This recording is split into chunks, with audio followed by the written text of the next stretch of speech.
Physics explains how the universe works to an incredible accuracy. It's not a bunch of witchcraft or the psychobabble. You push on an object and it moves. But like any invention, you've got to compensate for the unintended consequences, or else you're not being responsible. You can't just say, well, we're just going to fence the heck out of things. You've got to say, these are people too, and a lot of them make our country up. I just get sick and tired of people dying out here and all this yapping going on and no one's doing jack. We're in good shape. We're in good shape.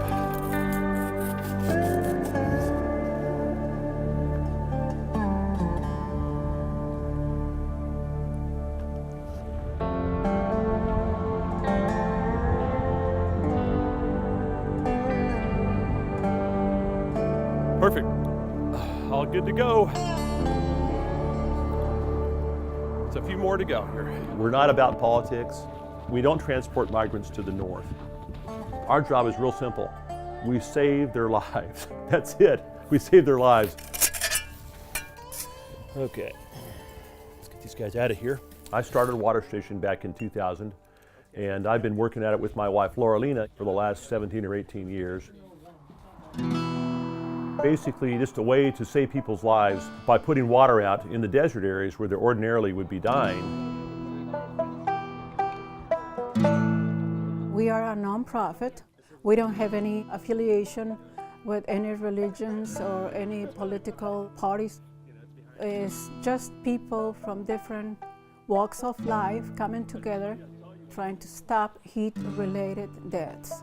So when did we start, Julio? Well, I'm waiting for Nico to get here because you could drive the 350. Okay. That way you'll have a trailer and you have enough. Oh yeah, I need, well, for 98 you sort of need the trailer. The actual idea came from a desert hermit I ran into at a Wendy's in El Centro. And it's very simple. We dig a little hole in the ground, and then we take a piece of 30 inches of rebar, and then we would plant this flag on top of that. How's that looking, kids? Not bad? We tried putting out just big barrels full of pure water. But the problem was we had a lot of vandals in the early days, and they would just kick the spigot off. So then we went to these single gallons of water. We put probably a 6-pack in a cardboard box. We found some 50-gallon drums, and then we would actually replace the lid with a piece of wood. That would keep the water from getting smoking hot. It might only be 110 degrees, but it's still drinkable. Johnny was 0.27 miles, so next one should be roughly at 0.3 also, right? So migrants typically are going north, even unless they get lost. So we made this stitchwork pattern where we could put these stations out there. You see a flag? Okay, great. The path that would go east to west, and then I put them about a third of a mile apart.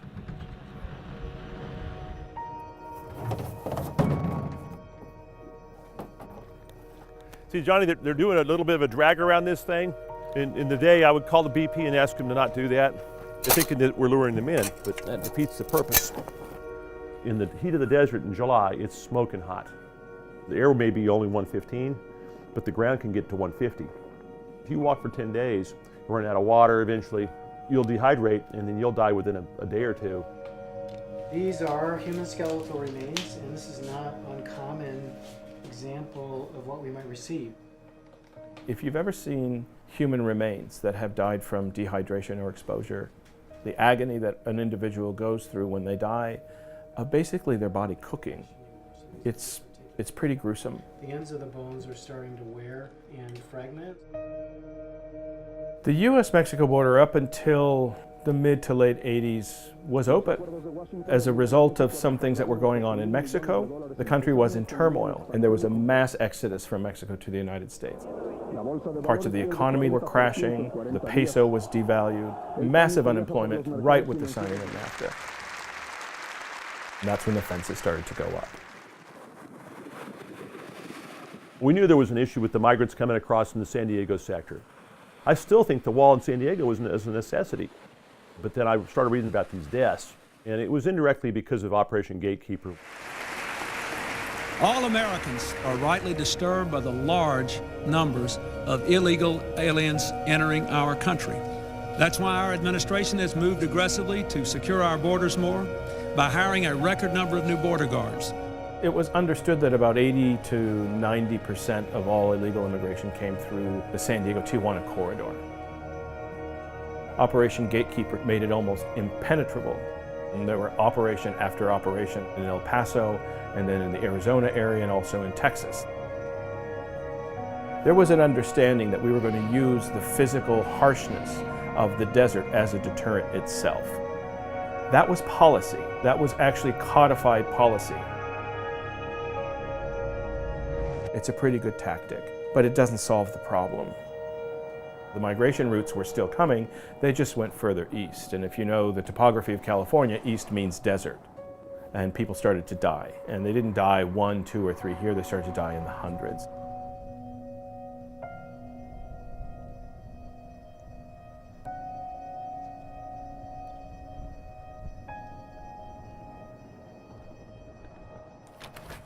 Okay, so here's some parts.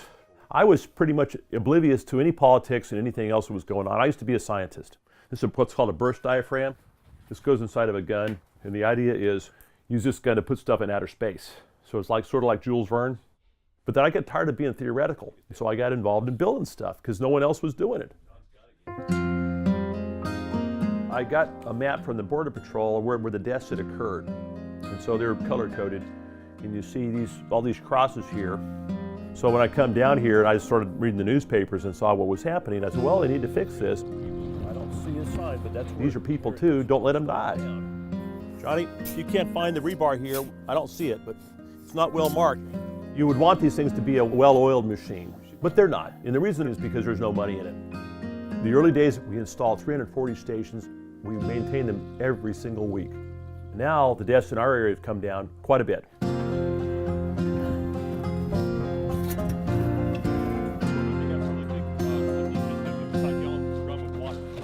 We dropped the number of stations down to 140 stations. So we're trying to phase down, and the younger people are taking over the project. We've got a core of 10 people that are just damn good people. We also need to get this thing back by 2:30, so let's get him out of here. But Laura, she's the heart of the project. She was one of my first volunteers. Those are great pictures, sweetie. We met in Ocotillo, and I told him a joke, and he laughed at the joke. Later on, we started dating, and in 2004, we got married. He was a little bit nervous about getting married again. I actually went to the desert so I could escape women, believe it or not. And Laura comes in, totally ruined my plans. I see in Laura a real spirit of these folks because she represents where they came from. This is probably left by a migrant. I can't imagine if my mom or dad were trying to come that way. Just thinking about so many people that we never know what happened to them.